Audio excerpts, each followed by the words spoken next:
Breaking news చూస్తున్నాం. కేంద్ర మంత్రి బండి సంజయ్ కొడుకుపై నమోదైనటువంటి ఫోక్సో కేసుపై ముఖ్యమంత్రి రేవంత్ రెడ్డి సీరియస్ అయ్యారు. ఈ నేపథ్యంలో ఇక ప్రత్యేకమైనటువంటి ఒక బృందాన్ని ఏర్పాటు చేశారు. ఇప్పటికే ఆ బృందం ఇప్పటికే వేట మొదలుపెట్టినట్టు తెలుస్తుంది. అసలు కేసుకు సంబంధించినటువంటి పూర్తి డీటెయిల్స్ని ఆరా తీస్తుంది. బండి భగీరథ్ ఎక్కడున్నాడు ఏంటనేటువంటి అంశాల పట్ల కూడా కొంత ఫోకస్ పెట్టేది తెలుస్తుంది. రైట్, ఒకసారి దీనికి సంబంధించినటువంటి పూర్తి డీటెయిల్స్ తెలుసుకుందాం. కేంద్ర మంత్రి బండి సంజయ్ కుమారుడు బండి భగీరథ్పై నమోదైన ఫోక్సో కేసు విచారణకు తెలంగాణ రాష్ట్ర ప్రభుత్వం సిట్కు గ్రీన్ సిగ్నల్ ఇచ్చింది. దానికి సంబంధించినటువంటి ఇక ఏర్పాటు కూడా చేస్తున్నటువంటి పరిస్థితి. రైట్ నౌ ప్రస్తుతం మా ప్రతినిధి మూషం శ్రీనివాస్ ఫోన్ లైన్లో అందుబాటులో ఉన్నారు.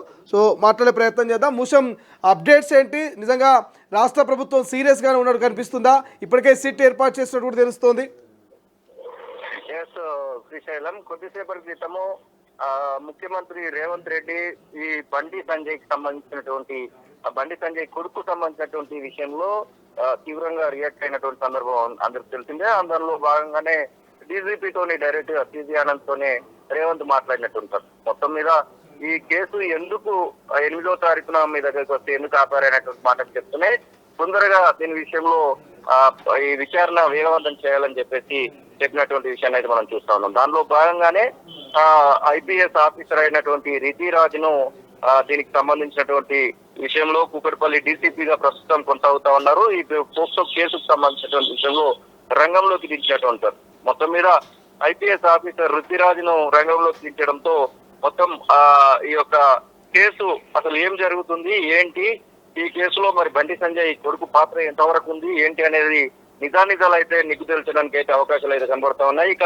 రితిరాజ్ను ప్రత్యేకంగా దర్యాప్తు బృందానికి సంబంధించినటువంటి విషయంలో ఏర్పాటు చేసినటువంటి సందర్భంలో ఇక ఖచ్చితంగా డీసీపీ ఆఫీసర్ 2018 బ్యాచ్ కి సంబంధించినటువంటి ఐపీఎస్ ఆఫీసర్ తనకు ఒక మంచి పేరు అయితే ఉంది. నిష్పక్షపాతంగా తను విచారణ జరుపుతుంది. ఖచ్చితంగా బండి సంజయ్ కొడుకు దోషాన్ని తేలితే ఖచ్చితంగా జైలుకు పంపేదానికి వదలదు అనేటువంటి ఒక మాటలు కూడా మనం వింటా ఉన్నాం. ప్రధానంగా ఇది పోక్సో కేసు కాబట్టి ఒకవైపు బాధితురాలకు సంబంధించినటువంటి విషయాలను బయటికి పొక్కకుండా ఇటు విచారణ అనేది నిష్పక్షపాతంగా జరిగే విధంగా ఈ యొక్క దర్యాప్తు బృందం పనిచేస్తుందని చెప్పేసి అయితే మనకైతే తెలుస్తా ఉంది. మొత్తం మీద ఒకవైపు పేట్ బషీర్బాగ్ పోలీస్ స్టేషన్ లో ఉన్నటువంటి పోలీసుల పైన, అలాగే ఇప్పుడు ప్రత్యేక దర్యాప్తు బృందం అయినటువంటి రితిరాజ్ పైన ఈ యొక్క రితిరాజు కూకట్పల్లి డీసీపీ పైన ఈ యొక్క బాధ్యత మాత్రం పెట్టినట్టుగా మనకైతే స్పష్టంగా తెలుస్తా ఉంది. మొత్తం మీద ఈ బండి సంజయ్ కొడుకు అంశం మాత్రము ఒకవైపు బీఆర్ఎస్ పార్టీకి సంబంధించినటువంటి నేతలు విమర్శలు గుప్పిస్తున్నటువంటి సందర్భాన్ని మనం చూస్తా ఉన్నాం. ఒకవైపు బండి సంజయ్ అలాగే రేవంత్ రెడ్డికి సంబంధించినటువంటి విషయంలో RS brothers, Revanth Sanjay RS brothers అనే విధంగా కామెంట్ చేస్తున్నటువంటి సందర్భంలో ఇది ఒక కీలక పరిణామంగా చెప్పుకోవచ్చు. ఒకవైపు బండి సంజయ్ కొడుకు ఎక్కడున్నాడు అనేటువంటి అంశం కూడా ఇప్పుడు తెరపైకి వస్తున్నటువంటి సందర్భాన్ని చూస్తా ఉన్నాం. బండి సంజయ్ కొడుకు మరి ఎక్కడున్నాడు, ఎక్కడైనా దాక్కున్నాడా లేదంటే ఇంట్లోనే ఉన్నాడా, మరి ఎలాంటి కానీ మూషం ప్రధానంగా బండి భగీరథకు సంబంధించి సెల్ ఫోన్ స్విచ్ ఆఫ్ వస్తుంది, ఆయన ఇంట్లో లేరు, ఆయన అందుబాటులో లేరు అని ఒక చర్చ జరుగుతుంది. మరోవైపు సోషల్ మీడియాలో సైతం బండి సంజయ్ బండి భగీరథ్ను ఎప్పుడో దేశం దాటించారు అనే ఒక వార్తా కథనాలు సైతం సోషల్ మీడియాలో కొంత చక్కర్లు కొట్టిస్తున్నారు. సో నిజంగా ఇందులో ఎంతవరకు వాస్తవం ఉండొచ్చు, దీనికి సంబంధించి సిట్ ఎటువంటి విచారణ చేసే అవకాశం కనిపిస్తుంది? తొలిలో కూడా బండి భగీరథ్ పర్సనల్ కాంటాక్ట్ కి ప్రయత్నం చేసింది. గత 2 రోజులుగా ఆ ప్రయత్నాలు కొనసాగుతా ఉన్నాయి. కానీ తను అటాచ్ లోకి అంటే కనీసము కాంటాక్ట్ లోకి వచ్చినటువంటి సందర్భాలు అయితే కనబడట్లేదు. ఒకవైపు బాధితురాలకు సంబంధించి 8వ తారీఖున పేట్ బషీరాబాద్ పోలీస్ స్టేషన్ లో కేసు నమోదు చేయాలంటూ బాధితురాలి తల్లిదండ్రులతో పాటుగా అక్కడికి వెళ్ళిన రోజు నుంచి నేటి వరకు కూడా బండి భగీరథ్ సంబంధించినటువంటి సోషల్ మీడియా అకౌంట్స్ అయినా కానివ్వండి, దాంతో పాటుగా దానికి సంబంధించినటువంటి కాంటాక్ట్ నెంబర్ కూడా ప్రస్తుతము అవైలబుల్ లో లేనటువంటి సందర్భాన్ని అయితే మనం చూస్తా ఉన్నాం. కానీ పోలీసులు ఎట్టి పరిస్థితుల్లోనే, ఎందుకంటే ఇది ఒక నేషనల్ ఇష్యూగా మారుతున్నటువంటి సందర్భాన్ని మనం చూస్తా ఉన్నాం. స్వయంగా కేంద్ర హోంశాఖ సహాయ మంత్రి కొడుకు ఈ కేసులో ఉన్నటువంటి నేపథ్యంలో ఖచ్చితంగా చట్టబద్ధంగా ఇక్కడ ఒకవేళ నేరం రుజువైతే మాత్రం ఖచ్చితంగా జైలుకు పంపక తప్పదు అనేటువంటి అంశాన్ని కూడా ఏదైతే పొలిటికల్ లీడర్లు కానివ్వండి, ఒకవైపు అలాగే పోలీస్ డిపార్ట్మెంట్ కానివ్వండి అదే విషయాన్ని అయితే చెప్తున్నటువంటి సందర్భాన్ని చూస్తా ఉన్నాం. ఒకవైపు పొన్నం ప్రభాకర్ కూడా ఇదే విషయం పైన స్పందించడం జరిగింది కొద్దిసేపటి క్రితం. మరొక వైపు రిషిరాజు ఐపీఎస్ ఆఫీసర్ ని ప్రత్యేక దర్యాప్తు బృందంగా పెట్టినటువంటి సందర్భాన్ని మనం చూస్తా ఉన్నాం. బాధితురాలతోనే అలాగే రిషిరాజు బాధితురాలతోనే అలాగే ఆమె పేరెంట్స్ తో కూడా ఏదైతే ప్రత్యేక దర్యాప్తు బృందము నేతగా ప్రత్యేక దర్యాప్తు బృందం అధికారిగా ఉన్నటువంటి రిషిరాజు ఖచ్చితంగా వారిని కలిసేటువంటి అవకాశం అయితే ఉంది.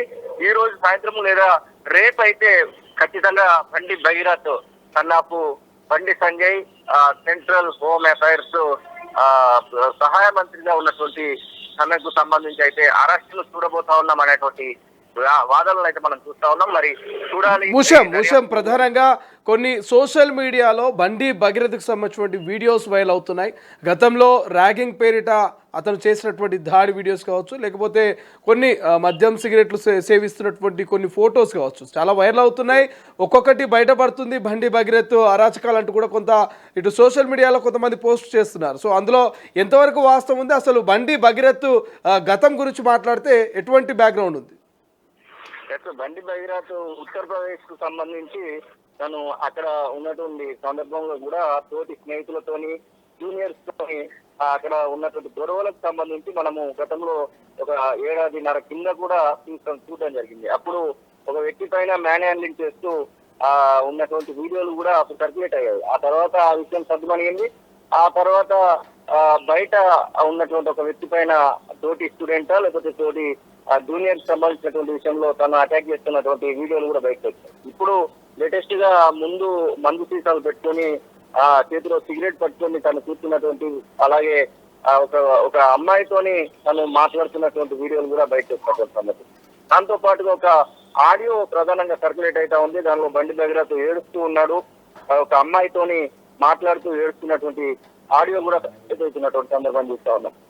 మొత్తం మీద ఒకదాని తర్వాత ఒకటి బండి భగీరథ్ సంబంధించినటువంటి ఆడియోలైనా ఫోటోలైనా వీడియోలైనా బయటపడుతున్నటువంటి సందర్భాన్ని చూస్తా ఉన్నాం. దాని నుంచి రక్షించబడడానికే ఇక బండి భగీరథ్ సంబంధించినటువంటి digital media platforms Instagram, Facebook అలాగే ట్విట్టర్ అన్నిటిని కూడా లాక్ చేసేసినట్టుగా మనకైతే స్పష్టంగా తెలుస్తా ఉంది.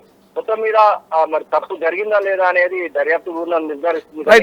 రైట్ భూషం. దాంతో పాటు ఇప్పటికే ప్రజా సంఘాలు కొంతమంది ప్రతిపక్ష నేతలు దీని మీద చాలా ఘాట్గా రియాక్ట్ అవుతున్నారు. ముఖ్యమంత్రి రేవంత్ రెడ్డి సిట్ ఏర్పాటు చేయకముందు వరకు కూడా ఇటు ఏదైతే చాలామంది నేతలు ఇటు ఆర్ఎస్ ప్రవీణ్ కుమార్ కావచ్చు, లేకపోతే విశారదన్ మహారాజ్ కావచ్చు, లేకపోతే ఇంకొంతమంది మహిళా నేతలు సైతం ఉమెన్ కమిషన్కు ఫిర్యాదు చేస్తామంటూ వెళ్ళేటువంటి సందర్భం కనిపిస్తుంది. ఓవరాల్గా సొసైటీలో దీని మీద ఎట్లా రియాక్ట్ అవుతున్నారు? ఎందుకంటే విశారదన్ మహారాజ్ లాంటి వాళ్ళు చాలా ఇష్యూస్లో వాళ్ళు ఫైట్ చేస్తుంటారు, బాధిత కుటుంబాల పక్షాన నిలబడుతుంటారు. సో ఆయన కూడా ఎక్స్వేదిగా కొన్ని పోస్టులు పెట్టినట్టున్నది. సో దానికి సంబంధించిన డీటెయిల్స్ ఏంటి? ప్రధానంగా ఆర్ఎస్ ప్రవీణ్ కుమార్ గత 2 రోజులుగా దీనికి సంబంధించి మాట్లాడుతున్నటువంటి విషయాన్ని చూస్తా ఉన్నాం. దాంతో పాటుగా కొద్దిసేపటి క్రితమే ధర్మ సమాజ్ పార్టీ విశారదన్ కూడా దీనికి సంబంధించి స్పందించడం జరిగింది. అది తీసుగా మీకు ఒకసారి చదివించేటువంటి ప్రయత్నం అయితే చేస్తాను. బండి సంజయ్ కొడుకు భగీరథ్ ని బజార్లో పడేసి కొట్టుకుంటూ పోక్సో కేసు పెట్టాలి, అరెస్టు చేయాలి. రేవంత్ రెడ్డి సార్, అమాయకురాలైన ఒక బాలికపై అత్యాచారానికి ఒడిగట్టిన బండి సంజయ్ కొడుకుపై పోలీసులు పోక్సో కేసు పెట్టి అరెస్టు చేయాలి. ఇప్పటి వరకు కేసు పెట్టలేదంటే రేవంత్ రెడ్డి మోదీ బంధం బలంగా ఉందని నిరూపణ అయిపోతుంది. అమాయకులపై ఒక రకమైన శిక్షలు. బీజేపీ బండి సంజయ్ కొడుకు గోడ తప్పిదం చేస్తే వదిలేయడమా? ఇదేమి న్యాయం?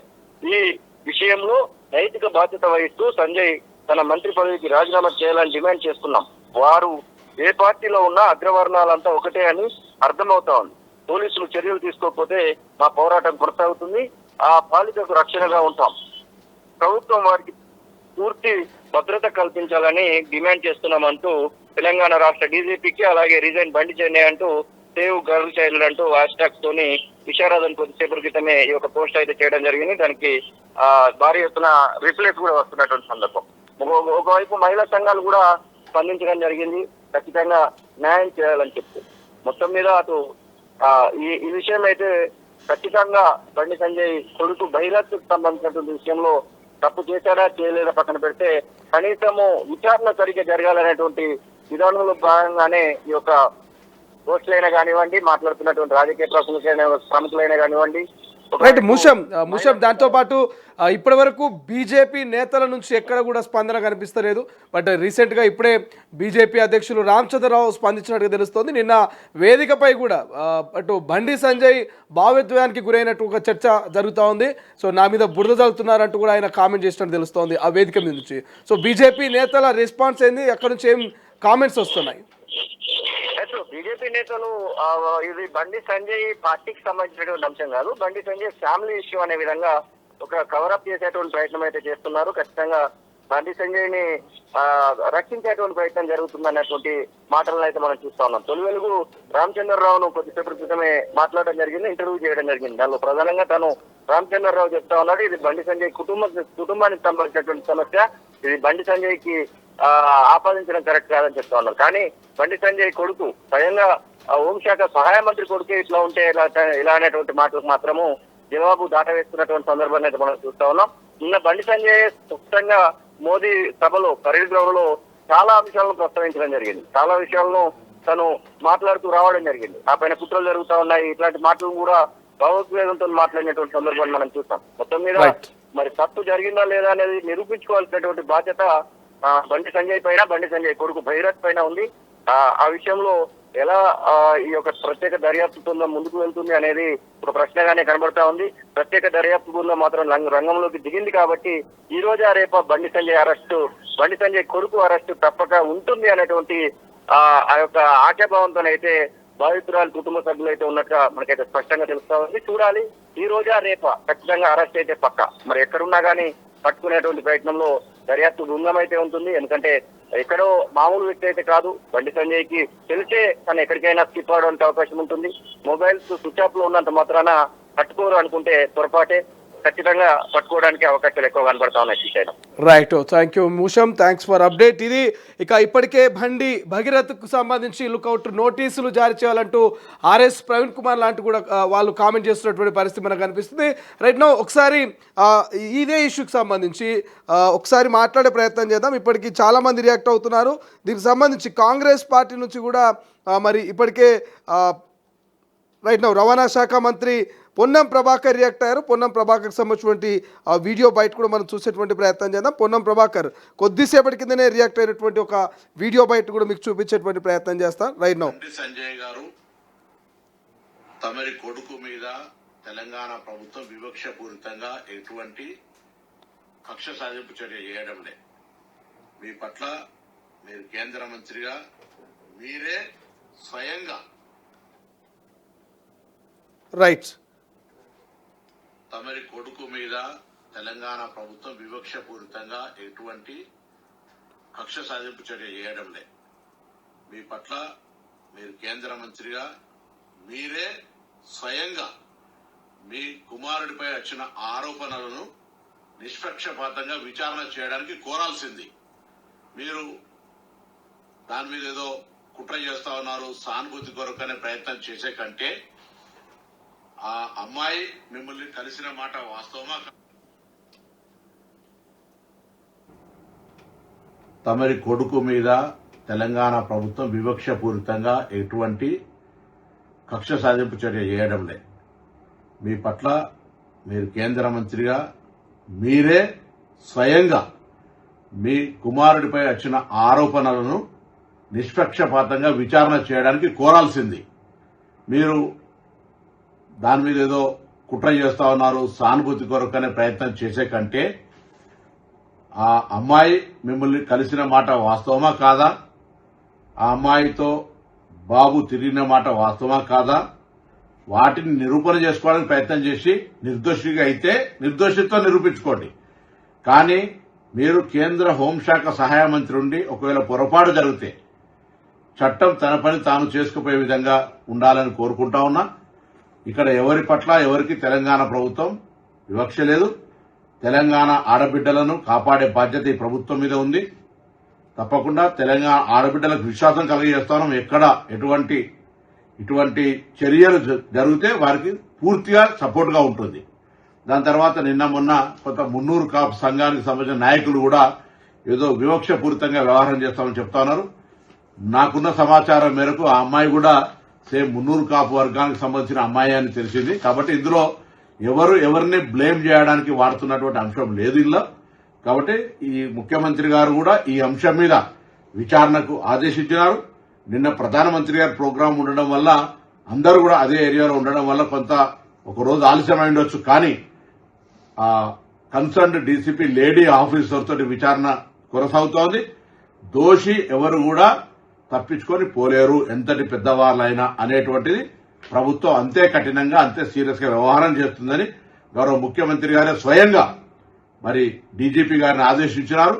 తప్పకుండా ఆ కుటుంబానికి కూడా తెలంగాణ ప్రభుత్వం తెలియజేస్తున్నాం. ఎటువంటి ఆందోళన విచారణలో ఏదైనా నాయకత్వ ఒత్తిడి జరిగి మార్పు జరుగుతుందని మీరు అపోహపడే అవసరం లేదు. తప్పకుండా